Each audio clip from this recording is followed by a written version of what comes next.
America, ये दोनों एक महाद्वीप के छोर पर थे। महाद्वीप मतलब समझ में आता है? मानो ये दिखाई दे रहा है, इधर है यूरोप और इधर है अमेरिका। अब बीच में क्या है? पानी है, पानी है। अब कौन महासागर है? अंटार्कटिका महासागर। अंटार्कटिका महासागर कह रहा है ना कि ये जो दोनों देश है, जो दोनों महादेश है, तो वो एक अंटार्कटिका महाद्वीप से क्या करते हैं? अलग, महासागर से अलग होते हैं। अब दिखाई दे रहा है उसमें अंटार्कटिका महासागर दिखाई दे रहा है। तो उसमें जो है बहुत, अगर आने जाने में बहुत पहले क्या होता था, दिक्कत होता था। उसमें कोई पहुंच के भी नहीं जा सकता था। कोई जा सकता है उसमें पहुंच के? तो चलिए उसमें पहुंच के चले जाते, एक महादेश से दूसरे महादेश में हिल जाते हैं। नहीं, ऐसा नहीं होता था। उसके बाद ये जो अमेरिका है, इस पे लोग बहुत आदमी क्या कर लिए थे? अपना उपनिवेशक बना लिए थे। अमेरिका का बना लिए थे उपनिवेशक। हम उपनिवेशक का मतलब बताए थे कि वैसा जब कोई देश किसी दूसरे देश पर अपना कब्जा पर जमा ले, अपना कब्जा जमा ले, तथा उसी पर उसको क्या करने लगे? शासन करने लगे। उसी को क्या बोला जाता है? उपनिवेश बोला जाता है। उपनिवेश मतलब हम यहाँ के मतलब आदमी किसी दूसरे देश पर जाए क्या हुए हैं, बसे हुए हैं, उसी को क्या बोला जाता है? उपनिवेश बोला जाता है। अब बताएंगे कि अमेरिका में बहुत तो एक कंपनी थी, अमेरिका में दो कंपनी थी। अमेरिका में मतलब यहाँ यूरोप से दो देश अमेरिका में गए थे। कितना देश गए थे? दो। अब पहला देश था फ्रांस और दूसरा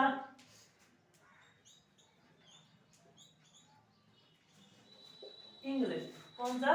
फ्रांस और इंग्लैंड। हम बताए थे ना कि फ्रांस और इंग्लैंड यही सबसे ज्यादा क्या किए थे? भूगोलिक खोज के। भूगोलिक खोज मतलब समझ में आता है कि मतलब भूगोलिक खोज मतलब आता है कि एक मतलब कि हम किसी दूसरे देश का खोज कर दिए। जैसे भारत का खोज किसने किया था? Vasco D gamma. बताया था ना, वास्को डी गामा ने खोज किया था। उसी तरह इसका भी अमेरिका का भी क्या कर दिया गया? खोज किया गया। तो उसमें से सबसे ज्यादा को परेशान, अमेरिका को परेशान किया तो यही दोनों किए थे, परेशान किए थे। उसमें से सबसे ज्यादा परेशान कौन किया था? इंग्लैंड। इस तरह भारत को सबसे ज्यादा परेशान कौन किया? इंग्लैंड, जो लगभग 200 वर्षों तक भारत को क्या किया? एक अपने कब्जा में रखा। कहाँ कब तक रखा? एक अपने कब्जा में रखा। लगभग कि मान लीजिए 1757 से 1857 से लेके 1947 तक कितना किसका कब्जा था? इंग्लैंड का कब्जा था। किसका कब्जा था बाबू? इंग्लैंड का कब्जा था। मतलब इसी के शासन काल इसका चलता था। जो ये लोग कहते थे भारत को, वो लोग मानना पड़ता था, नहीं तो आदमी को क्या कर दिया जाता था? मार दिया जाता था। सेम कंडीशन यहाँ पर भी था, सेम। इसका कारण ये था ना कि इन लोगों के पास भी था ना, इन लोगों के पास टेक्नोलॉजी था। टेक्नोलॉजी मतलब समझ में आता है कि किसी कपड़ा को बनाना आया हुआ समझ में, किसी को कैसे उसको अच्छा दिखाई दे कर किसी दूसरे देश में क्या कर दे रहा है? बेच देना। उसको बोला जाता है बाजार। बाजार बाजार। अब बताइए, हम ये सब कुछ तैयार कर लिए। क्या कर लिए? सब कुछ तैयार कर लिए, मतलब कुछ सामान बना लिए, और उसको बेचने के लिए कोई बाजार ना हो, उसको बनाने से कोई फायदा है नहीं। मान लीजिए हम ये सब्जी रोक दिए, कम से कम 1 बीघा में सब्जी रोक दिए, सारी सब्जी सब। अब बताइए, अगर जो तैयार जब हो जाएगा तो उसको बेचने के लिए कुछ ना कुछ बाजार होना चाहिए कि ले जाकर वहां हम क्या कर सकते हैं? बेच सकते हैं। तो इनके पास क्या था ना कि बाजार नहीं था। बाजार मतलब समझ में आता है कि अपना सामान को किसी बाजार में लेके नहीं जा सकते थे। मतलब इनके पास सब इनके जितना देश है ना सब अच्छा खासा अपना निभा रहा था, मतलब सबके पास उतना था जो जो सभी के पास यहाँ पर सभी देशों के पास था। तो यूरोप चाहते थे ना कि कुछ ऐसा देश मिल जाए कि जहां से हम अपना सामान को बढ़िया से क्या कर सकते हैं, बेच सकते हैं। तो इसको दो देश मिला। पहला मिला कौन बाबू, अमेरिका। अमेरिका का मिला पहला एक ऐसा देश मिला जो अपने सामान को इसको क्या कर सकते थे, बेच सकते थे। और एक और देश मिला भारत। कौन सा बाबू, भारत। जब इसमें हम आएंगे ना तो भारत के बारे में बताया जाएगा कि भारत कैसे गुलाम होना चाहता है, कैसे बना। अब बताइए कि इसके पास बाजार मिल गया, क्या मिल गया, बाजार। मतलब कि कोई अपना वस्तु निकाल कर किसी दूसरे देश में क्या कर देना, ले जाकर बेच देना। अब इसी तरह क्या होना कि इसी तरह अमेरिका यूरोप वाले सभी धीरे धीरे आगे कहाँ चलने गए, अमेरिका में चलते गए। जिस तरह भारत में यहाँ छोटे छोटे राजा हुआ करते थे, उस तरह अमेरिका में भी क्या थे, अपना छोटे छोटे राजा हुआ करते थे, जिससे अपना राज पलटा करते थे बढ़िया से चलाते थे। और अभी अमेरिका में जाएंगे तो कुल 52 से 53 क्या है, राज्य है। जिस तरह हम लोगों का राज्य है ना 38 कितना राज्य है, 28। तो उसी तरह वहां पर भी क्या है, एक राज्य है कि यहाँ पर ये राज्य जिस तरह बिहार, उत्तर प्रदेश, झारखंड, मध्य प्रदेश है ना, उसी तरह उसका भी क्या है, एक राज्य है। तो वहां भी बहुत छोटे छोटे क्या रहते थे, राजा रहते थे। अब ये लोग क्या किए ना कि अब राजा को लड़ाने लगे, एक राजा से दूसरे राजा में, ये उस राजा से दूसरे राजा में क्या करने लगे, लड़ाने लगे। मान लीजिए कोई एक इधर राजा है और कोई एक इधर राजा, बीच में कौन आ जाते थे, इंग्लैंड। कुछ और ये इधर से बोलते थे और ये इधर से बोलते थे। ये सुन के इधर जाके कह देते थे कुछ उल्टा, ये सुन के इधर कुछ कह देते थे। आया बात समझ। इसी से क्या हो जाता था ना कि उनके बीच में एक मतभेद हो जाता था कि वो हमारे बारे में ऐसे क्यों कर सकते हैं। तो अब इसी तरह क्या हुआ ना कि अब जब दोनों आदमी आएंगे तो बीच में लड़ाई होगा। अब जब लड़ाई हो जाता था, जब दोनों सेना हार जाती थी, तो अब इसका कब्जा किसका हो जाता था, इंग्लैंड वाले को हो जाता था। अब जब दोनों राजा कमजोर पड़ जाते थे तो अभी ये अंग्रेज जाकर उन दोनों का कर लेते थे, हमला बोल देते थे। क्या बोल देते थे, हमला। जैसे युद्ध कर देते थे, हमला बोल के यहाँ के राज्यों का कर लेते थे, छीन लेते थे। इस तरह भारत में भी हो चुका है। सेम कंडीशन यहाँ पर भी लागू था, किस कहाँ पे, अमेरिका के। लेकिन ये वहां पे भी बहुत सारे क्या थे, क्रांतिकारी थे जो अपने देश को क्या करना चाहते थे, आजाद कराना चाहते थे। कह रहे थे कि इस शरीर को क्या फायदा जब आजाद ही ना रहे। मतलब इस शरीर को क्या फायदा जो हम किसी काम को चाह के भी क्या कर सकते हैं, नहीं कर सकते थे, नहीं कर सकते। किसका कहना था, अमेरिका वासियों को कहना था, जो यहाँ अमेरिका के जो रहने वाले थे वहां का कहना था। इसी तरह उन लोगों में क्या होने लगा, मतभेद होने लगा और इंग्लैंड के खिलाफ एक षड्यंत्र होने लगा। षड्यंत्र मतलब समझ में आता है, षड्यंत्र मतलब होता है कि उनके विरोध युद्ध की तैयारी होने लगी कि अब अमेरिका से किसको भगाना है, इंग्लैंड वाला और फ्रांसीसियों को यहाँ से भगाना है। फ्रांस के रहने वाले लोग को फ्रांसीसी कहा जाता है। क्या कहा जाता है, फ्रांसीसी कहा जाता है। तो अब यहाँ और इंग्लैंड के रहने वाले लोग को अंग्रेज बोला जाता है। यहाँ तो लंबा कर चुके हैं, आपको बता चुके हैं। चलो आगे देखते हैं, समझ में आ रहा है कि नहीं आ रहा है, आया समझ में। चलो आगे देखते हैं।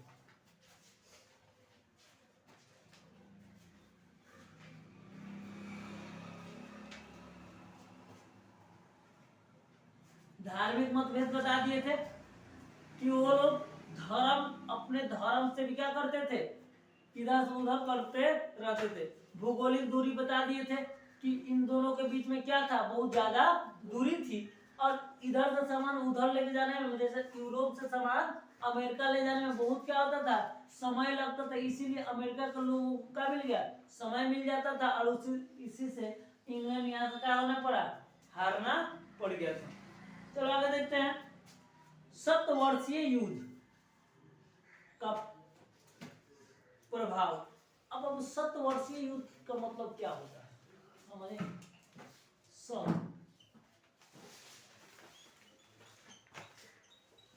वर्षीय युद्ध मतलब इसका साफ साफ मतलब होता है, अगर इसको तोड़ तोड़ के बता दे, 7 मतलब होता है 7, वर्षीय मतलब होता है साल या वर्ष। 7 साल चलने वाला युद्ध। कितना साल चलने वाला युद्ध, 7 साल चलने वाला युद्ध को इनका बोला जाता है 7 वर्षीय युद्ध। 7 वर्षीय युद्ध में क्या हुआ था ना, यहाँ के जो है किसी एक ऐसा राज्य हुआ करता था ना, जहाँ पे वो लोग उस राजा से क्या थे, संतुष्ट नहीं थे, जिसके कारण वहां पे एक युद्ध लड़ा। लेकिन वो युद्ध कितना साल चला था, लगभग 7 साल चला था। कितना साल, 7 साल। जिस तरह अभी यूक्रेन और रूस में लड़ाई चल रहा है ना, उसी तरह ये भी क्या हुआ था, चलते जा रहा था। उसी तरह देखेंगे कि क्या कह रहा है, यह युद्ध चला था 1756 से लेके 1763 तक। मतलब कि यह युद्ध 1756 से लेके 1700 कहाँ तक, 63 तक चला था। इसमें साफ साफ लिखा गया है कि 7 वर्षीय युद्ध इंग्लैंड एवं फ्रांस के बीच हुआ था। किसके बीच, इंग्लैंड और फ्रांस के बीच। मतलब कि ये जब दोनों आए थे तो कह रहे थे ना कि ये इतना एरिया मेरा है और इतना एरिया क्या है, मेरा है। तो जब हम भारत पढ़ाएंगे, किसके बारे में तुम लोग, भारत, तो उसमें साफ साफ बोला गया है कि जमीन के करते, किसके करते हम, जमीन के करते ये दोनों ने अपने से ही लड़ाई कर लिए थे। किसमें, इंग्लैंड और फ्रांस में। एक और बात याद रखिएगा कि जब भारत गुलाम हुआ था तो एक आदमी के करते गुलाम नहीं हुआ था। इस पे कुल 5 देश ने क्या किया था, पहले कब्जा किया था। कितना देश ने कब्जा किया था, 5 देश ने मिलकर क्या किया था, पूरे भारत को कब्जा कर लिया था। अब धीरे धीरे क्या हुआ था, अब धीरे धीरे इन 5 ने आपस में मतभेद होने लगा। 5 को क्या होने लगा, आपस में मतभेद मतलब होता है आपस में लड़ाई होने लगा कि अगर हमारे पास ज्यादा जमीन रहेगा तो हम ज्यादा खेती करेंगे, कम जमीन रहेगा तो क्या करेंगे, कम खेती करेंगे। एक किनका कहना था, इन दोनों का कहना था, फ्रांस और इंग्लैंड का कहना था। और आज तो 1756 से लेकर 1763 के बीच एक युद्ध हुआ। इस युद्ध से पूर्व उपनिवेशवादी इंग्लैंड के घनिष्ठता के रूप में जुड़े हुए थे। मतलब कि इस युद्ध के पहले यहाँ जो अमेरिका में जो युद्ध हो रहा था, इससे पहले भारत मतलब अमेरिका को एक सबसे घनिष्ठता के साथ बनाए रखे थे। कौन, इंग्लैंड। कौन बाबू, इंग्लैंड। मतलब इंग्लैंड ने पूरा अमेरिका पर अपना कब्जा क्या कर दिया था, कर लिया था। आगे चलते हैं। क्योंकि वे कनाडा में फ्रांसीसियों के विरोध अकेले अपनी रक्षा करने में असमर्थ थे। कनाडा, इसमें आप देखेंगे बाबू, कनाडा कहीं दिखाई दे रहा होगा, ये पीला पीला दिखाई दे रहा है, इसको क्या बोलेंगे, इसको कनाडा बोला जाता है, इसको अमेरिका बोला जाता है। अब यहाँ जो था कनाडा में किसका शासन था, फ्रांसीसी का शासन, मतलब फ्रांस के था। और सबसे ज्यादा कहाँ था बाबू, इंग्लैंड वाले को अमेरिका में था। कहाँ था, अमेरिका में था। जब ये अमेरिका और कनाडा में जब युद्ध हुआ, कहा कि अगर आपको ये मतलब इंग्लैंड कहा कि अगर हम ये भी जीत लेते हैं, कौन, कनाडा को, तो हमारे पास बहुत ज्यादा हिस्सा आ जाएगा। हम अपना सामान को आसानी से क्या कर सकते हैं, बेच सकते हैं या खरीद सकते हैं। आगे देखेंगे। लेकिन इस युद्ध में फ्रांस की पराजय के साथ यह भय समाप्त हो गया। अब उपनिवेशवादियों का एकमात्र लक्ष्य इंग्लैंड को बेदखल करना था। उपनिवेशवादियों को ये लक्ष्य था ना कि उपनिवेशवादियों का ये लक्ष्य था कि अमेरिका से किसको बेदखल करना था, इंग्लैंड वाले। अब थोड़ा सा आप समझेंगे ना इसका मकसद क्या था, इसका मकसद क्या था। यहाँ पे जब अमेरिका और कनाडा के बारे में बात किया जाता है तो एक बात और किया जाता है कि यहाँ पर जितना छोटे छोटे क्या थे राजा हुआ करते थे ना, तो यहाँ से टैक्स उसूल के, मतलब अमेरिका से टैक्स उसूल के या कनाडा से टैक्स उसूल के कहाँ लेके जाते थे, इंग्लैंड में लेके जाते थे। मतलब यहाँ पर आपको साफ साफ दिखाई दे रहा होगा कि यहाँ से जो टैक्स पैसा उसूलते थे या जो धन उसूलते थे कहाँ पे लेके जाते थे, यूरोप लेके जाते थे, मतलब इंग्लैंड लेके जाते थे। लेकिन उनके बीच में क्या हुआ ना कि कुछ मतभेद हो गया। बहुत सारे राजा एक साथ मिल गए, कहाँ हो गए, एक साथ मिल गए। यूरोप वाले भी मिल गए और इंग्लैंड वाले भी मिल गए, डच वाले भी मिल गए, और मतलब बहुत सारे जितना वहां पर छोटे छोटे राजा हुआ करते सबका मिल गए। और इन्होंने कहा कि बताइए कि हम अपने यहाँ पर जान दे रहे हैं, मतलब हम अपने दूसरे देश में क्या है, अपने काज में हमको कौन मार देगा कौन नहीं मार देगा कोई पता नहीं है। जितना टैक्स उसूल के हम किसी दूसरे देश को दे रहे हमको क्या फायदा हो रहा है।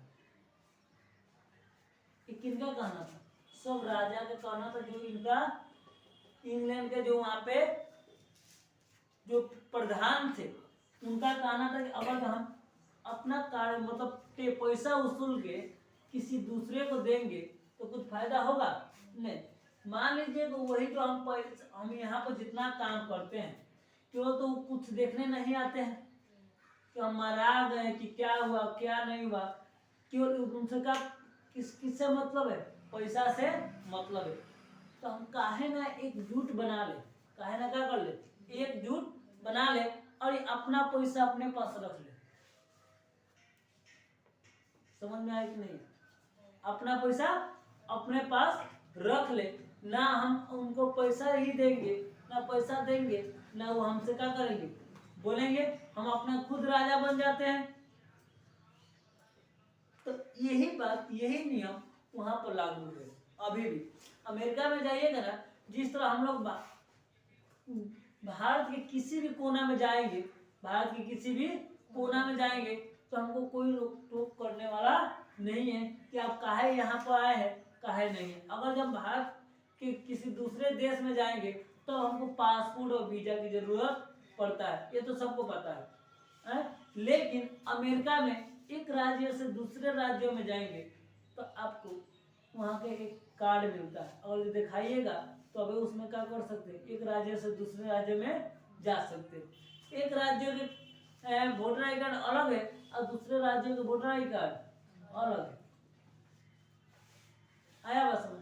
अमेरिका का नाम क्या है, संयुक्त राष्ट्र अमेरिका। संयुक्त मतलब क्या होता है, सभी को एक साथ लेके आया गया है। मतलब अगर जो चाहा जाए तो अमेरिका अभी भी क्या हो सकता है, अलग हो सकता है। संयुक्त मतलब सभी को एक साथ बुलाकर एक देश बनाया गया है जिसका नाम है संयुक्त राष्ट्र अमेरिका। आया वह समझ में नहीं आया। तो इसी तरह अमेरिका के धीरे धीरे वहां पर कब्जा होने लगा और ये दोनों देश आपस में क्या होने लगे, लड़ने लगे, जिसने ये दूसरा कोई क्या उठा लिया, फायदा उठाया। पर इस युद्ध पर टिप्पणी करते हुए प्रो पोलैंड ने कहा कि फ्रांस की पराजय में अमेरिका वासियों की स्वतंत्रता की इच्छा को भड़काया। फ्रांस जो हार गया, कौन हार गया, फ्रांस हार गया, तो अमेरिका के अंदर एक स्वतंत्रता की इच्छा जाग उठी कि अब हम लोग क्या हो जाएंगे, आजाद हो जाएंगे। ये कौन कहने लगे, अमेरिका के लोग। अब देखते हैं पांचवा गतिविधि मतलब प्रगति विरोध आर्थिक नीति। आर्थिक मतलब कि वहाँ की आर्थिक नीति कैसा होना चाहिए। कह रहा है कि सबसे गंभीर मतभेद आर्थिक कारणों से उत्पन्न हुआ था। आर्थिक मतलब रुपया पैसा के कारण हुआ था। वहाँ के जितना आदमी थे वहाँ पे बहुत मजदूरी करते थे और वहाँ के आय बहुत क्या था, कम था। आय मतलब पैसा। उपनिवेशवाद का बुनियादी सिद्धांत यह था कि उपनिवेशवादियों के आर्थिक शोषण तथा उनके संसाधनों को दोहन का अधिकार मात्र देश को है। दूसरी ओर व्यापार की धारणा उसकी हो रही थी जिसमें राज्यों द्वारा व्यापार को नियंत्रित करने का विरोध किया गया था। कह कि वहां पर जितना उनका संसाधन था, जितना क्या था संसाधन था, उनका दोहन हो रहा था, मतलब उसका बर्बाद हो रहा था। उसका बर्बाद वो लोग कर रहे थे।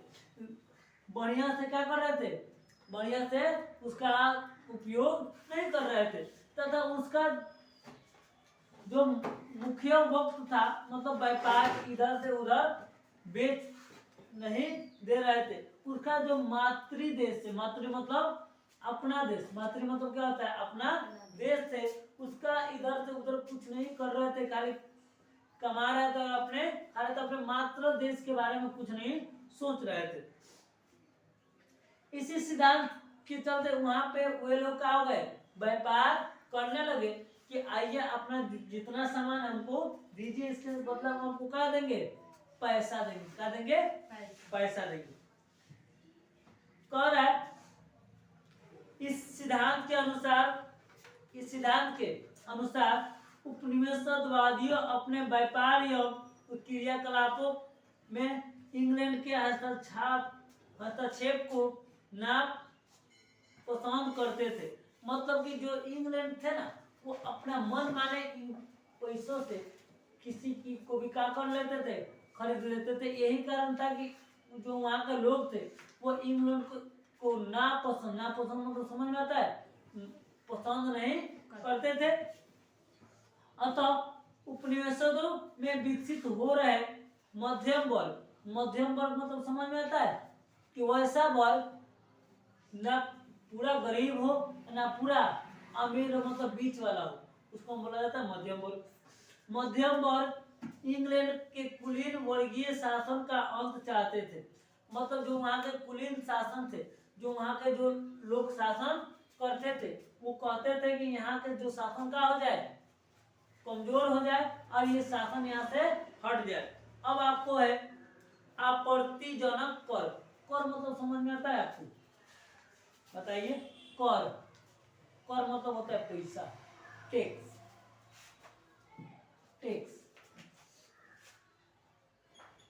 क्या वो टैक्स होता है ना, तो उसी को कर बोला जाता है, टैक्स। अब ये क्या करते थे ना, अमेरिका के लोग, इंग्लैंड वाले अपना मन माने, अपना जितना मन करो उतना टैक्स क्या कर देते थे, बढ़ा देते थे। और अमेरिका के लोगों से क्या करते थे, उसूलते थे। कहते थे कि आपको अनाज हुआ है या नहीं हुआ, हमको कुछ मतलब नहीं है, हमको टैक्स देना है तो देना है, यहाँ दीजिए, आप अपना शरीर बेच के दीजिए, चाहे जिस तरह मन करे उस तरह दीजिए, हमको कोई मतलब नहीं है। या अपना जमीन को भी बेच दीजिए, क्या बेच दीजिए, जमीन को ही क्या कर दीजिए, बेच दीजिए, तो टैक्स दीजिए, लेकिन हमको क्या चाहिए, टैक्स चाहिए तो चाहिए। इसी कारण क्या होता था कि अमेरिका के लोगों में क्या था, इनके विरोध अच्छाई नहीं था, केवल इनके विरोध क्या करते थे, ये केवल बुराई करते थे।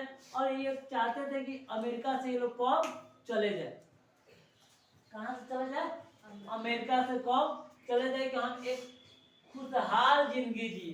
कैसा जिंदगी जिए बाबू, खुशहाल जिंदगी जीने का मतलब समझ में आता है कि सुख और चैन से यहाँ पे हम रहे। साफ साफ इसमें यही लिखा है कि शतवर्षीय युद्ध में, शतवर्षीय युद्ध मतलब समझ में आया है ना, तो शतवर्षीय युद्ध मतलब यहाँ बताए थे कि 7 वर्ष कोई युद्ध चले उसी को क्या बोलेंगे, शतवर्षीय युद्ध, 5 वर्षीय युद्ध, जो 5 वर्ष चले। कह रहे शतवर्षीय युद्ध में इंग्लैंड की काफी आर्थिक क्षति हुई थी। इंग्लैंड के काफी आर्थिक मतलब उसमें बहुत सारा पैसा खर्च हो गया था। अतः क्षतिपूर्ति हेतु तत्कालीन प्रधान ग्लेविल ने 1765 ईस्वी में स्टॉर्म एक्ट पारित कर दिया था। क्या पारित कर दिया था? स्टॉर्म एक्ट, कोई एक्ट था, उसने क्या कर दिया? पारित कर दिया। इसके अनुसार सभी अदालती कागजों, अखबारों आदि पर 20 सिविल का स्टॉम्प लगाना अनिवार्य था। स्टॉम्प मतलब होता है कि उसके भाषा में टैक्स। क्या? टैक्स लगाना क्या था? अनिवार्य था। इस कानून से उपनिवेशों में व्यापक विरोध की भावना जाग उठी। कहने लगे कि अगर हम आपको इतना टैक्स दे देंगे, क्या दे देंगे? टैक्स दे देंगे तो हम लोग क्या खाएंगे? मतलब मान लीजिए कि हम जितना कमा रहे हैं हम किसी और ही को दे दे तो हमारे पास कुछ बचेगा? तो हम तो किसी न किसी से विरोध करेंगे ना। और उपनिवेशवादियों ने ब्रिटेन में आने वाली सभी वस्तुओं को बहिष्कार करना निश्चय किया। अब कह रहे हैं कि अब ऐसा नहीं चलेगा, जितना वहाँ के लोग हैं हम ही का सामान लेके जा रहे हैं, हम ही को लिया क्या कर रहे हैं? बेच रहे हैं। अब इसका बहिष्कार करना क्या है? जरूरी है। बहिष्कार मतलब उसको ना खरीदना जरूरी है। आगे देखेंगे 1767 ईस्वी में ब्रिटिश संसद में उपभोक्ता वस्तुओं पर कर लगा दिया गया। उपभोक्ता मतलब जो हम खरीदते थे, जो वहाँ के अमेरिका के लोग खरीदते थे, उस पर भी क्या कर दिया गया? टैक्स लगा दिए गए, कर लगा दिए गए। ये वस्तुएं थी कागज, शीशा, चाय और रोमन। ये वस्तुएं क्या थी? कागज थी, शीशा थी, चाय थी और रोमन थी। रोगन मतलब कोई रोग से पीड़ित थे, उससे भी इस पर कर लगा, जिसको दवाई के नाम से जाना जाता है, उस पर भी कर लगा दिए थे। कर मतलब टैक्स लगा दिए थे, वो भी ज्यादा वाला टैक्स लगाए थे। कौन वाला टैक्स लगाए थे? ज्यादा वाला टैक्स लगा दिए थे। काहे कि जितना वो मतलब शतवर्षीय में क्या किए थे? पैसा खर्च किए थे। वो अपना पैसा निकालने के क्या थे? चक्कर में थे कि वो पैसा किसी तरह का जाए, निकल जाए। कर है उपनिवेशवादियों ने इस करों का व्यापक विरोध किया। कर है उपनिवेशवादियों ने इस करों का किया? व्यापक विरोध किया तथा सेल्युलर एडम में प्रतिनिधित्व नहीं तो कर नहीं। कर है अगर जब हम उस कर में हिस्सा ये लोग अमेरिका लोग कि ठीक है आप कर लगा रहे हैं, कोई दिक्कत नहीं, लेकिन उस कर में से तो हमको भी हिस्सा चाहिए। मान लीजिए हम आपको केवल कर ही दे, टैक्स दे, और सबको कोई फायदा ही नहीं हो रहा है, तो कोई फायदा है उससे? नहीं। तो उसने कहा कि ठीक है आपको हम कर देंगे, लेकिन उससे हमको कुछ फायदा होना चाहिए। कह रहे हैं कि उसमें अगर हम हिस्सा नहीं देंगे, हमारा हिस्सा नहीं रहेगा, तो हम आपको कर भी नहीं दे सकते। कर मतलब क्या होता है? टैक्स भी नहीं दे सकते। ब्रिटिश सरकार ने कार्रवाई का विरोध करने के लिए उपनिवेशवादियों के स्वाधीनता के पुत्र एवं स्वाधीनता के पुत्री आदि संसद पारित स्थापित कर दिया। उन्होंने बहुत सारे नियम कानून लाए, कौन? इंग्लैंड वालों ने। और वहाँ पे कई प्रकार के टैक्स उछले, और जिससे वहाँ के अमेरिका के आय को क्या हुआ? बहुत भारी नुकसान हुआ। उस नुकसान के चलते अमेरिका में एक महायुद्ध के निर्णय होने लगा कि अब अमेरिका मतलब इंग्लैंड का अत्याचार हम लोग नहीं सहेंगे। जिस तरह हमारे देश में महात्मा गांधी थे, सुभाष चंद्र बोस थे, आया हुआ समझ में, मोतीलाल थे, चाहे आजाद थे, भगत सिंह थे, उसी तरह अमेरिका में भी क्या थे, बहुत सारे सेनानियां, स्वतंत्रता सेनानी अपना कार्य करती थी और उसी कार्यों में अपना भी योगदान निभाती थी। समझ में आया कि नहीं है यहाँ पे? अब आगे देखेंगे कि कब लेखकों एवं प्रचारकों की भूमिका, मतलब लेखक और प्रचारक कैसे अपना युद्ध में योग्य निभाए थे। जॉर्ज तृतीय निरंकुश नीति, जॉर्ज वहां के क्या थे, राजा थे, तृतीय वहां का जॉर्ज तृतीय उनका नाम था। कैसा निरंकुश, मतलब एक राजा योगी शासक नहीं थे। उसके बाद तत्कालीन कारण देखेंगे, क्या देखेंगे, तत्कालीन कारण, मतलब वहां का तत्कालीन कारण क्या था। उसके बाद वेस्टर्न चाय पार्टी, वेस्टर्न चाय पार्टी, इसके बारे में थोड़ा पढ़ेंगे और जैसे ये पढ़ लेंगे उसके बाद आपको इसका परिमाण समझ में आ जाएगा। ये सब परिमाण समझ में आ जाएगा, आपको पूरा बुक का हो जाएगा, खत्म हो जाएगा। इसमें